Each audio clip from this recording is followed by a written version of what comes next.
ఇద్దరు వేసేస్తుంటే ఇద్దరు మూసేస్తారు, ఎవరు కనపడలేదు.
కార్యక్రమాన్ని ఉద్దేశించి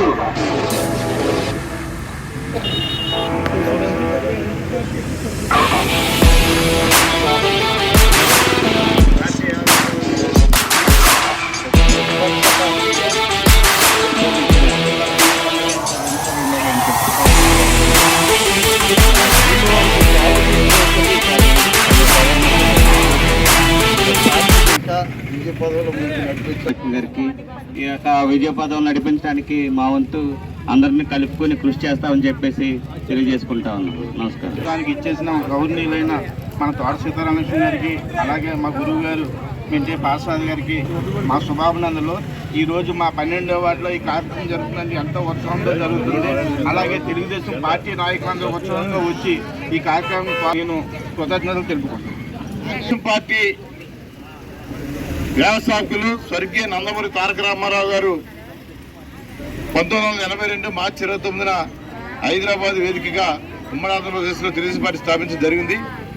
దానిలో భాగంగానే భీమవరం నియోజకవర్గంలో 39 వార్డులు 48 గ్రామాలు వచ్చి 29వ తారీఖున ఆవిర్భావ దినోత్సవానికి సీతారామకృష్ణ గారి ఆధ్వర్యంలో ప్రతి గ్రామంలోనూ ప్రతి వార్డులోనూ ఆ జెండా ఆవిష్కరణ అవన్నీ చేయాలని చెప్పేసి కార్యక్రమం చేస్తున్నాం.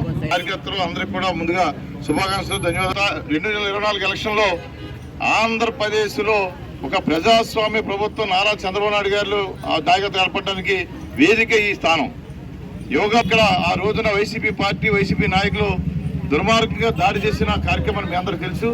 దానిలో చాలా మంది మీద కేసులు పెట్టడం కానీ, ఇది దాడి జరిగిన 2 రోజులకే మరి చంద్రబాబు నాయుడు గారిని నంద్యాల అరెస్ట్ చేయడం కానీ, ఆ వెంటనే ఆయన్ని ఈ రాష్ట్రంలో ఉన్న రాజకీయ సమీకరణలన్నీ మారి ఈ రాష్ట్రం దేశంలోనే చంద్రబాబు నాయుడు గారు, పవన్ కళ్యాణ్ గారు, లోకేష్ బాబు గారి నాయకత్వంలో, అలాగే నరేంద్ర మోడీ గారు కూడా సహకారంతో ఈ దేశంలోనే ఎక్కలేని విధంగా 175 నియోజకవర్గాలు ఉంటే 164 నియోజకవర్గాల్లో ప్రతి నియోజకవర్గంలోనూ 50,000 పైన మెజార్టీ వచ్చిన ఏకైక తెలుగుదేశం పార్టీ ఎన్డీఏ కూటమి అని చెప్పి సందర్భం తెలియజేసుకుంటూ ఎంచుకుంటే రాబోయే రోజుల్లో కూడా ఈ రోజు కొత్తగా జీవో వచ్చింది. మళ్ళీ 48 కూడా రాబోయే రోజుల్లో పార్టీ నాయకులు అందరితో చంద్రబాబు నాయుడు చర్చిస్తారు.